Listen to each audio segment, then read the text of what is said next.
even though everybody treated me, treated us super good, I always felt, home is home. It's still, slightly different, right?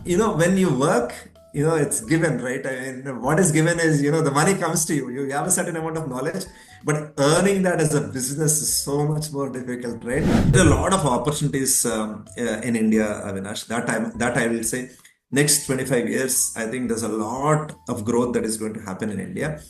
I think it's a great time, I would definitely say. But India, you have to be patient, right? So I'm not saying problems are not there, right? So I Yes, think, see, yes. but it is us that has to solve those, right? I firmly believe us just staying here and being part of the system. I mean, you solve those problems, even if you don't realize it. See, US is definitely nice, peaceful, set life, right? You have to sort of appreciate that, right? It's so it's so set and straight like that, right? India is like this today still, right? But How do you deal with bureaucracy, unpredictable bureaucracy when settling back in India, right?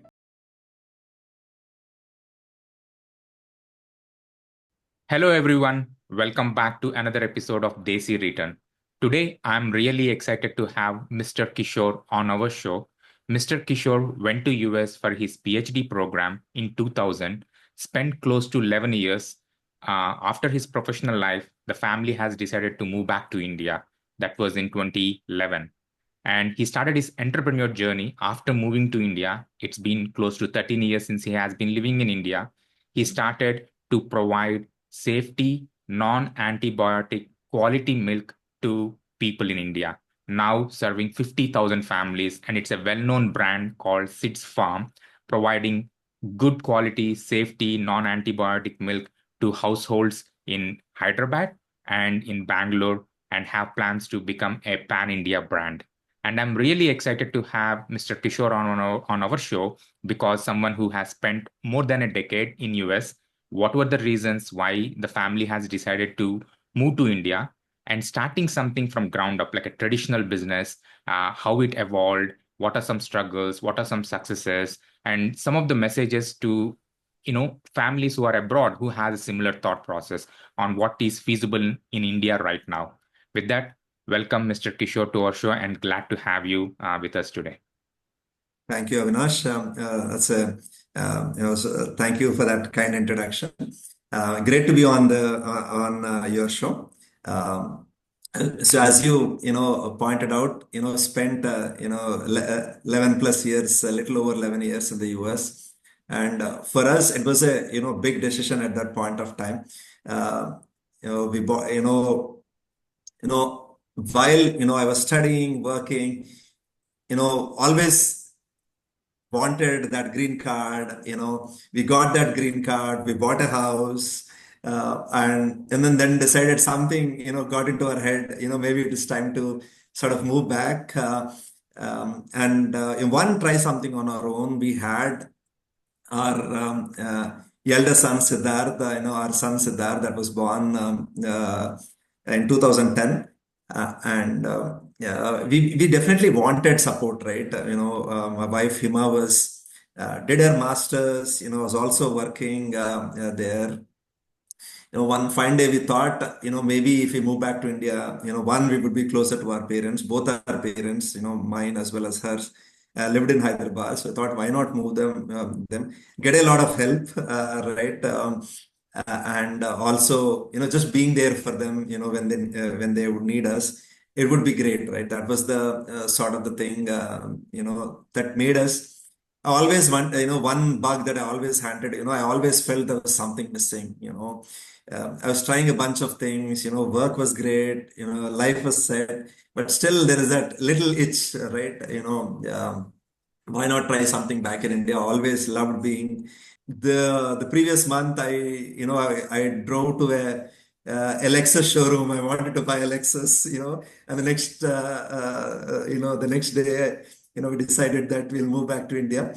All of that happened. My boss said, this was just crazy. You don't have a plan. I was crazy, right? I didn't have a plan. Honestly, I mean, I wish I was a little more planned, but yeah, I still wanted to sort of try it.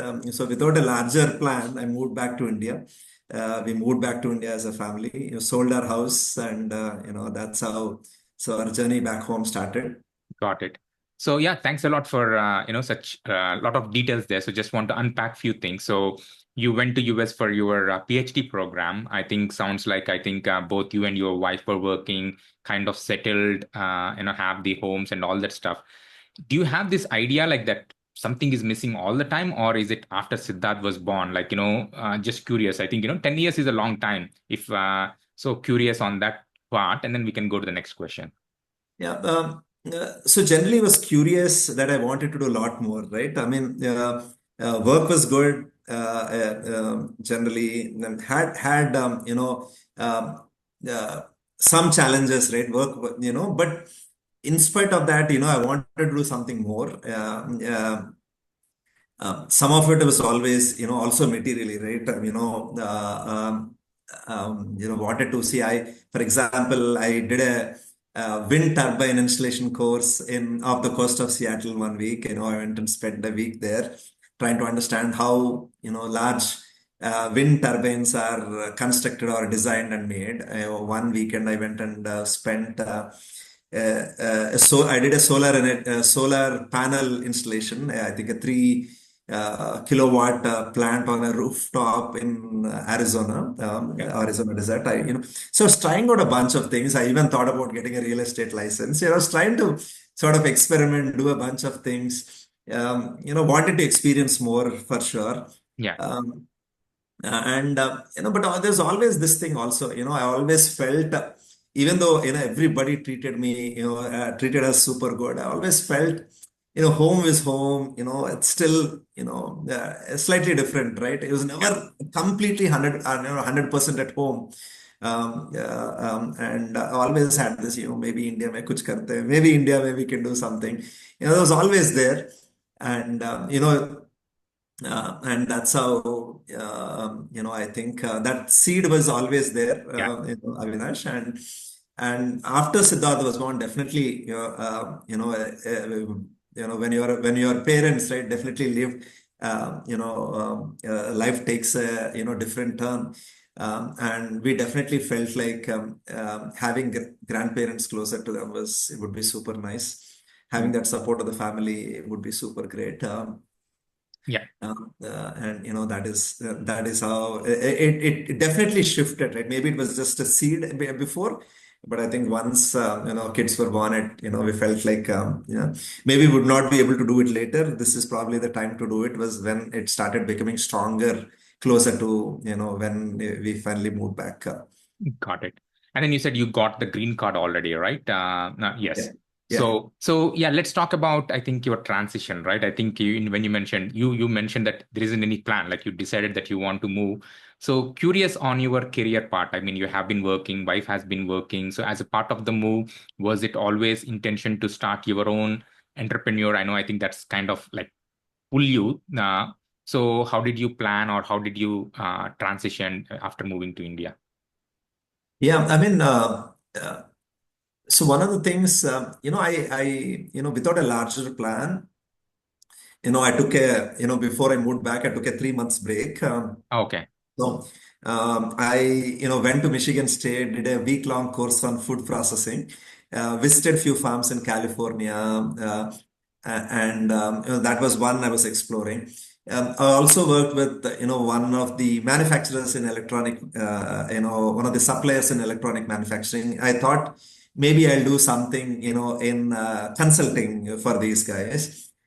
Bunch of thoughts. I was also interested in education. So I thought I could try something there.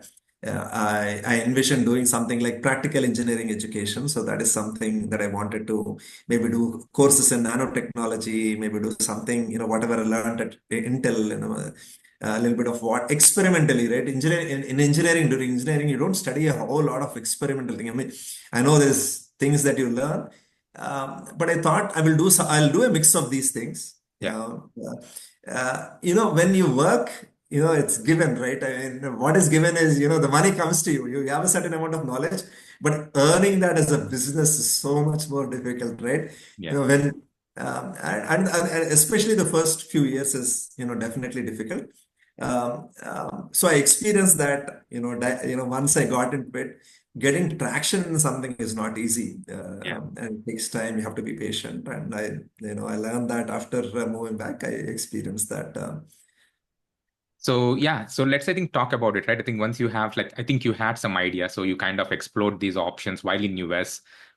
So immediately after coming, like, did you go directly into the dairy side or in the agriculture? You tried few things, and then how Yeah. did you land up in the dairy side? Yeah. Yeah, so I explored definitely agriculture. So my family was doing some agriculture, and my father-in-law was doing it. So that is what we started first. I also started doing this consulting, a little bit. Um, Also rented a place and started taking GRE TOEFL classes. I didn't know what would work, right? So I was trying a whole bunch of things. Also did some practical engineering workshops. We were exploring all of these things. Yeah. So started with agriculture. So I was in Karnataka, trying to pitch,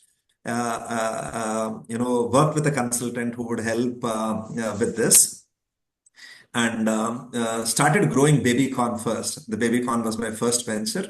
So started growing. Luckily, baby corn was just a 2 month crop, right? You would grow baby corn, grows in 2 months. So you take the produce, try to sell it to supermarkets in Bangalore. Didn't know the language, didn't know Kannada. So trying to figure out in the midst of middlemen how to sell baby corn, super crazy, and did that for 4 months, then realized, I was traveling, right? I just moved back from the US. Now I'm, 3 days in, had a young kid at home, but I was traveling 3 days. It was outside. And,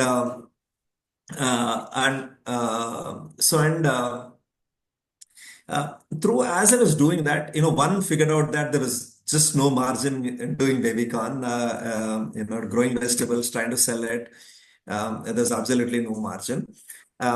As I was doing that area where, we were working, collegial area, did a lot of dairy farming, right? A lot of dairy farms. And I was then started looking at this as a sector. Hyderabad, then, there was a lot of interest in Hyderabad at that time on dairy farming as a business. A lot of people were talking at High-Techs, had a lot of, for example, exhibitions on dairy.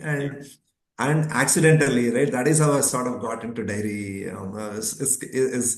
It's crazy, right? Just imagining how I got into it itself is a little crazy. But what started also happening simultaneously, other things, right? And I was trying to explore. I was doing some courses. There was some traction that was getting there. I bought some animals, trying to produce milk. Started selling it. Somehow dairy felt like I had a lot more control, right? Because I was doing all of it, right? I was selling it. I was getting feedback from customers. The other field, I was dependent on other people, right? We were working with colleges where there was a lot of convincing to do. It was I had a lot of dependence on others in the other fields that I was trying to do. But dairy seemed at that point to me, though, that I was fully in control. I could control my own destiny. And, that is how I slowly started getting into it, and started, doing, liter by liter. That is how I started getting more and more into dairy. So it was read everything from a book, right? How to pick an animal. NABARD, there was one book by NABARD that said how to pick a cow.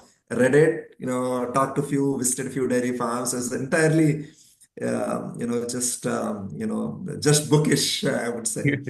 Yeah. So I think sounds like you are an entrepreneur at heart and you wanted to try a few things and it just the destiny leads to it. I think to what you want to do. I think that's what happens. So sounds great.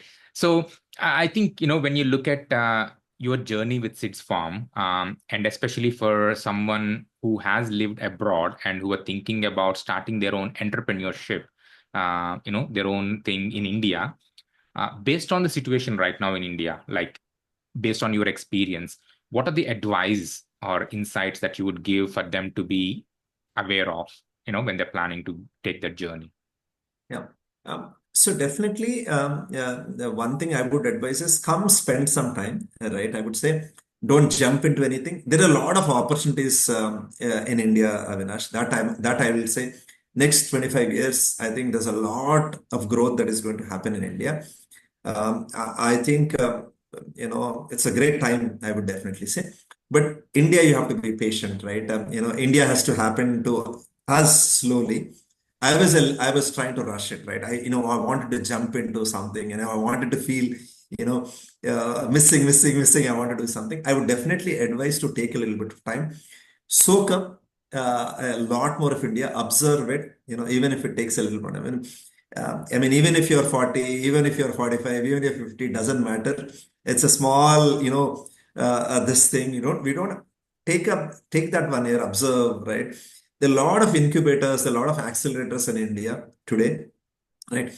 Observe what is happening in the ecosystem, observe a few areas, spend time. There'll always be itch to jump into something. Talk to as many people as you can, soak it up, and then take that informed call as to what business, what to get in. There's a lot of opportunity. You can take up anything in India, do it well, and there's a market for it. Is what I personally think. But yeah, take the time, what fits you, talk to a bunch of people. The entrepreneurial ecosystem is just getting built. I know the software ecosystem is very strong. The rest of the ecosystem is also getting built. I think meeting a lot of people, just taking their time, talking to them, and I think definitely taking the time. I think Give some uh, time and have some patience, and there's a lot of things absolutely, happening. Yeah. absolutely. So if you compare and contrast, like when you moved in 2011 to where India is right now, how do you see the changes? Like in a positive, okay, neutral, like anything that you can share, India now versus India when you moved. Definitely positive, right? A lot more from 2012 to 2024. A lot more things are moving, I would say. A lot more things are accelerating, I would say. The advent of quick commerce, right? This is a big, it's a large industry that is getting created. Um, I would definitely uh, uh, that is, you see, there are traditional segments also. There are businesses that are getting created. There are brands that are getting created and doing well, doing extremely well, right? I think so. Semiconductors is something, the segment is just picking up. Pretty much across the board, across industries, I see this. One revival of manufacturing services sector is anyway strong in India. Products are getting built. I think and that I see is the potential. Definitely positive momentum is there, right? I think by 2047 will be 100 years. I think there are a lot of positive things in the next 20 years or so that are going to happen. That momentum is there in India. Yeah. I think. A lot of things happening in the space sector also in India. So a lot of I definitely see a lot of positive entrepreneurial ecosystem getting built right now. No, thanks for sharing that and confirming that, on ground, like someone who spent close to 13 years in that domain and see the differences. I think that's a key thing. So I'm not saying problems are not there, right? So I Yes. think, see, Yes. but it is us that has to solve those, right? I firmly believe us just staying here and being part of the system. You solve those problems, even if you don't realize it. You talk about it, you trying to brave it out. You're positively impacting that, and but we have to fix them, right? We have to fix them, and it will happen. Growth is inevitable. I think India is going to grow. We just have to be part of it, and and get pushed. Yeah. So, like switching gears a little bit, I know like kind of building a business is hard, right? I think as you said, with the job, you're sharing the knowledge, you're getting money. It's a little bit much more easier. I think some of the points that you mentioned, getting the traction, the patience, soaking up. Have you ever felt like as a family, like did you made a wrong choice? If the life would have been different, if you have lived abroad versus India, just curious, has the thought ever occurred or you missed anything from US?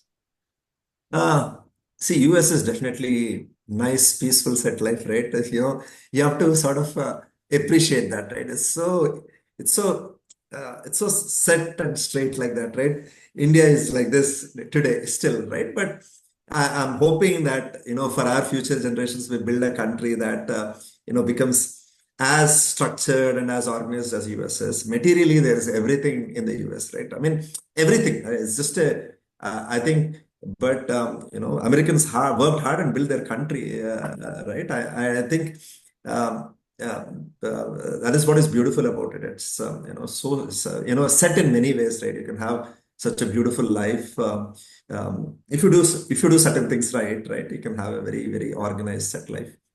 India has to be built, right? We have to put in that hard work. We're a young country, a lot needs to be built. And yeah, so but no regrets, right? I've actually never traveled, outside of India. Last year, as the first year when I went to Thailand to participate in a United Nations program, I just stayed focused on what we are trying to build. Never, sort of ever thought of going back, even when the going was very tough.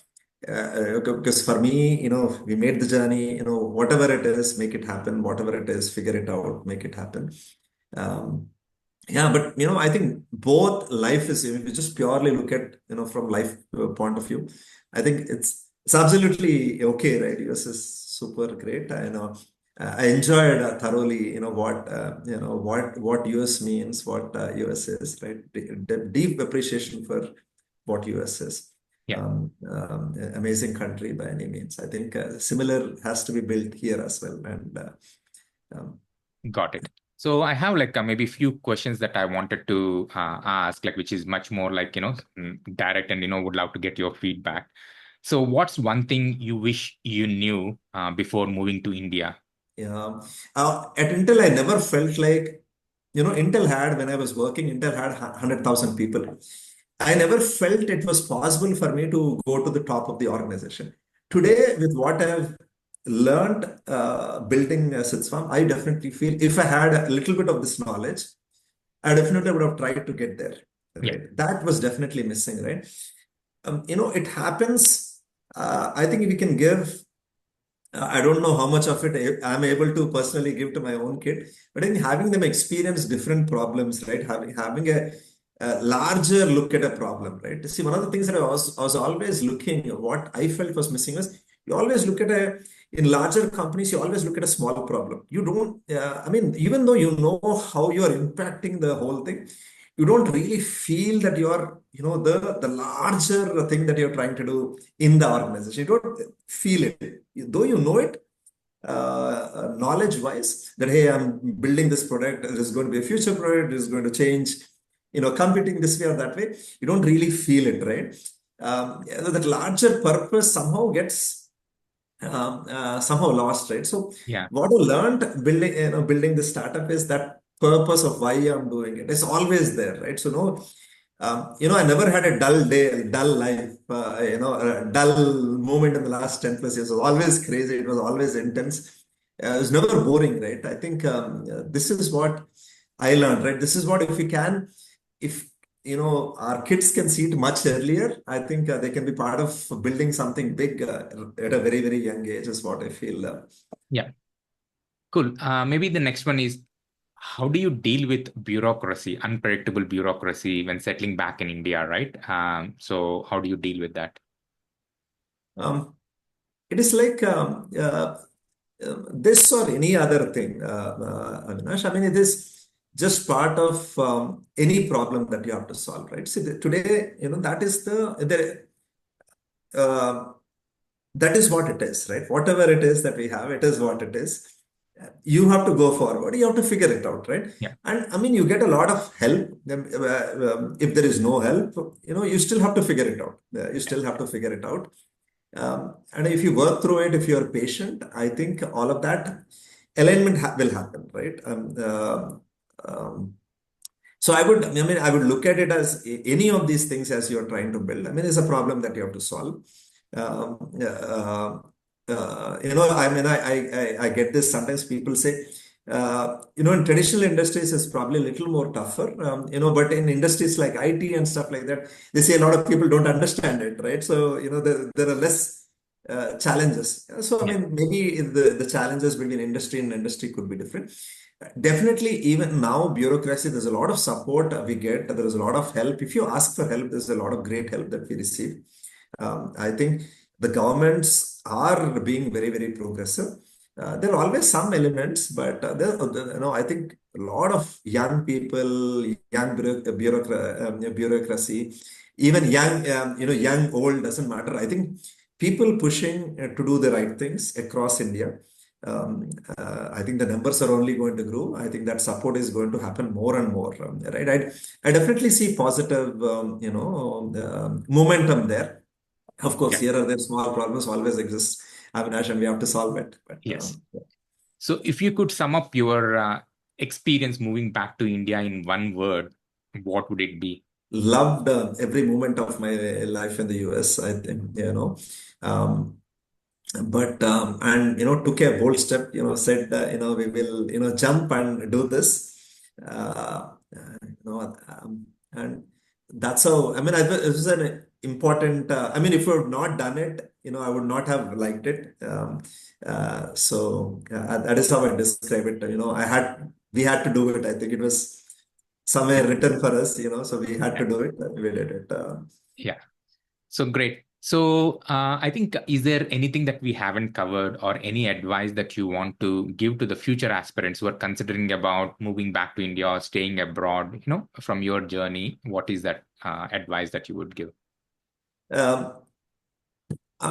Definitely, Avinash, I would not want people to hit themselves hard, right? I mean, I sometimes get, questions from people from the US also. Kishore, I want to do this. I really want to do this.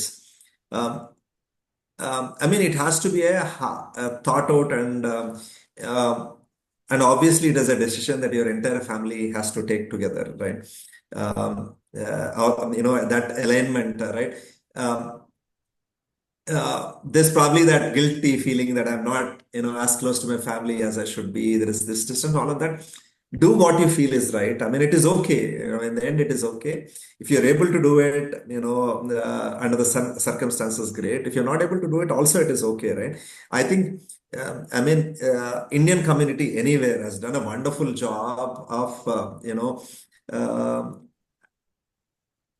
NRIs are sometimes more Indian than Indians themselves, right? I would say Yeah. they hold on to what they love up in India a lot more dearly than what sometimes in India we hold dear. So Yeah. I think it is okay, right?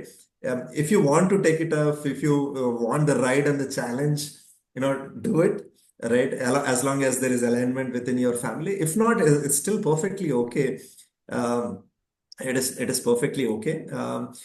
India is definitely, I would say growing. Next 25 years is going to be exciting time in India. Yeah, but it is a really, really individual decision and it is a family decision. So,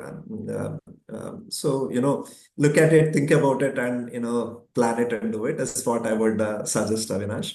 Yeah. There's nothing called right or wrong decision, right? It is what we do. It is absolutely okay.